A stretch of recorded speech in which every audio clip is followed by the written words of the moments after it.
Jejak digital adalah rekam jejak aktivitas seseorang di dunia maya, baik sengaja maupun tidak sengaja.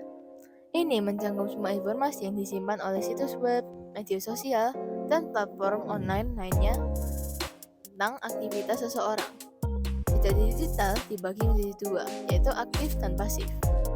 Jejak digital aktif adalah jejak digital yang sengaja ditinggalkan oleh pengguna saat berinteraksi di internet, seperti postingan, media sosial, email, atau mengisi formulir online. Sedangkan jejak digital pasif adalah data atau informasi yang mengumpulkan aktivitas online seseorang tanpa pengetahuan atau izinnya, seperti cookies dan reward browsing. Cyberbullying sendiri adalah kegiatan pembulian yang dilakukan di dalam media sosial. Cyberbullying sendiri memiliki beberapa dampak. Dampak yang sering terjadi pada korban adalah depresi. Depresi sendiri bisa terjadi karena adanya pernyataan buruk dari pelaku yang membuat mental korban menjadi turun. Depresi sendiri bisa menyebabkan bunuh diri bagi korban. Lalu yang kedua adalah penyebaran hoax. Penyebaran hoax ini dilakukan oleh sebagian orang ataupun sekelompok orang dengan orang pertama yang membuat berita palsu dan menyebarkan berita itu. Dampak dari penyebaran hoax sendiri adalah adanya penurunan citra terhadap orang yang disebutkan dalam berita hoax. Jadi semisal saya menyebutkan bahwa Isabel melakukan suatu pelecehan terhadap teman-temannya. Nah, itu bisa saja merusak reputasi Isabel sendiri. Dan juga jika berita hoax itu terbukti hoax, maka reputasi saya yang akan turun. Lalu yang ketiga adalah pencurian data. Pencurian data sendiri dapat terjadi ketika orang lain mengetahui informasi pribadi Anda, seperti nama lengkap Anda, kapan Anda lahir, dan tempat di mana Anda lahir, tempat tinggal Anda, nomor telepon Anda, dan lain sebagainya. Pencurian data sendiri bisa berdampak adanya suatu perjalanan ataupun suatu akses yang dibuka melalui Gmail Anda. Jadi Gmail Anda ini bisa digunakan untuk hal-hal yang tidak baik. Lalu yang terakhir adalah penipuan online. Penipuan online sendiri adalah penipuan yang dilakukan oleh seseorang yang bisa saja mengaku bahwa itu adalah orang terdekat kita.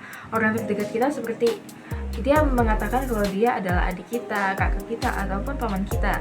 Penipuan online sendiri dapat terjadi lewat pesan WhatsApp ataupun lewat telepon biasa seperti telepon rumah, ataupun bisa juga terjadi untuk telepon Android atau iPhone. Cuman itu sudah jarang terjadi. Yang terjadi sekarang banyaknya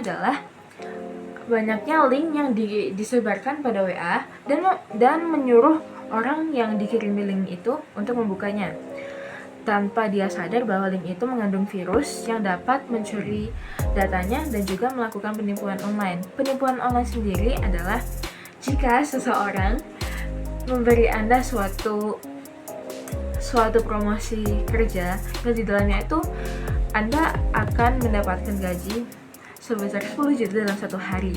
Lalu Anda mencoba untuk menghubungi nomor yang ada di foto itu, dan pada saat Anda menghubungi nomor di dalam foto itu, ternyata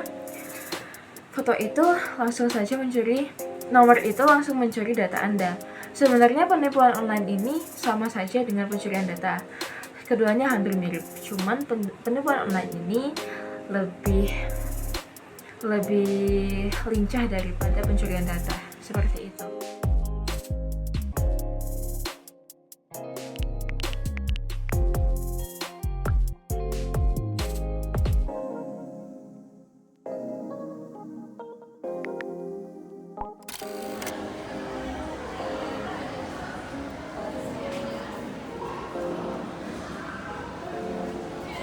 Loh, kok tinggal 2.000?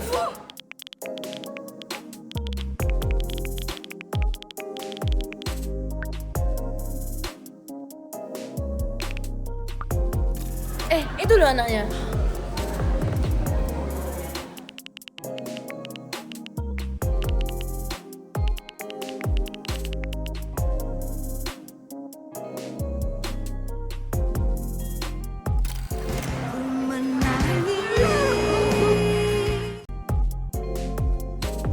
Menjaga jejak digital yang positif.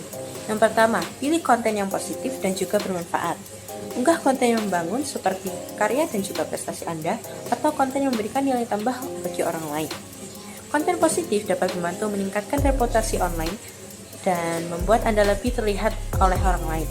Yang kedua, batasi berbagi informasi pribadi. Seperti hindari membagikan data pribadi secara berlebihan di media sosial atau platform online lainnya. Informasi pribadi seperti alamat rumah, nomor telepon, dan informasi keuangan harus dijaga kerahasiaannya. Yang ketiga, hapus unggahan lama yang tidak relevan, seperti hapus akun media sosial atau aplikasi yang sudah tidak digunakan. Akun yang tidak digunakan dapat menjadi celah keamanan dan mempengaruhi reputasi online Anda.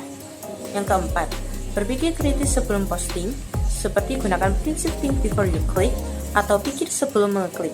Saat memposting atau mengomentari, pastikan Anda mempertimbangkan dampak dari postingan atau komentar Anda sebelum membagikannya. Hindari memposting atau mengomentari sesuatu yang dapat menyinggung orang lain atau merusak reputasi Anda.